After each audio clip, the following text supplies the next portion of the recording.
अभिनेता सलमान खान याच्या घरावर रविवारी पहाटे गोळीबार करणाऱ्यांना पकडण्यात मुंबई पोलिसांना यश आलं आहे। पोलिसांनी गोळीबार करणाऱ्या दोन्ही आरोपींना गुजरातच्या भुज इथून अटक केली आहे। दरम्यान या प्रकरणाच्या तपासात काही धक्कादायक खुलासेही झाले आहेत। सलमानच्या घरावर गोळीबार करण्याचा कट गेल्या 1.5-2 महिन्यांपासून आखला जात होता।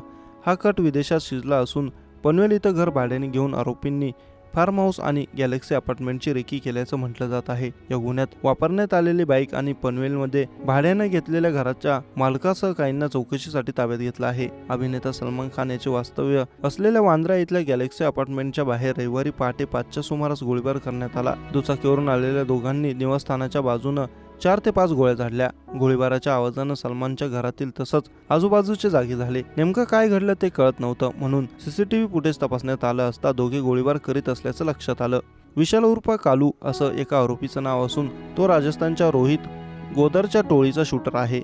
गोळीबार केल्यानंतर त्यांनी माउंट मेरी चर्चजवळ दुचाकी सोडली। तिथून रिक्षाने वांद्रे स्थानक, लोकलनं सांताक्रूज आणि तिथून ते नवी मुंबईच्या दिशेने गेले होते। गोळीबारच्या घटनेनंतर लॉरेन्स बिश्नोई याचा भाऊ अनमोल यानं फेसबुक पोस्ट करीत जबाबदारी स्वीकारली। IP ॲड्रेसवरून ही पोस्ट कॅनडा येथून करण्यात आल्याचं पोलीस सूत्रांनी सांगितलं। अनमोल यानं विदेशातून रोहित गोदर याला सुपारी दिली आणि यानंतर कालू आणि अन्य एकाकडून गोळीबाराची जबाबदारी देण्यात आल्याचं आतापर्यंतच्या तपासात समोर आलं आहे। पोलिसांनी सीसीटीव्ही फुटेज आणि इतर तांत्रिक पुराव्यांचे विश्लेषण करून आरोपींची ठिकठिकाणी शोधण्याचा प्रयत्न केला। महिन्याभरापासून पनवेल थल्या हरिग्राम मध्ये घर भाड्याने घेत राहत असल्याचं समोर आलं। या परिसरातच सलमानचे फार्म हाऊस असून रेकीसाठी ते मुंबईतही काही वेळा आल्याचं सांगण्यात येत आहे।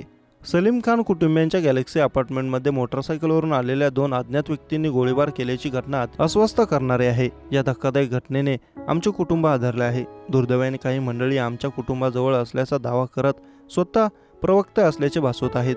आमच्या अपरोक्षते प्रसारमाध्यमांसमोर आमच्या बाबत वेगवेगळी विधानं करत आहेत।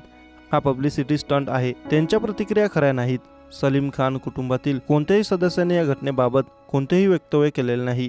या अनुसूचित घटनेच्या तपासात कुटुंबीय पोलिसांना मदत व सहकार्य करत आहेत। आमचा मुंबई पोलिसांवर विश्वास आहे आणि आमच्या कुटुंबाचे रक्षण आणि सुरक्षिततेसाठी ते सर्व काही करतील असं आश्वासन त्यांनी दिलं आहे। प्रेम आणि पाठिंब्याबद्दल सर्वांचे आभार, अशी प्रतिक्रिया सलमानचा भाऊ सिनेनिर्माते अरबाज खान याने व्यक्त केली आहे।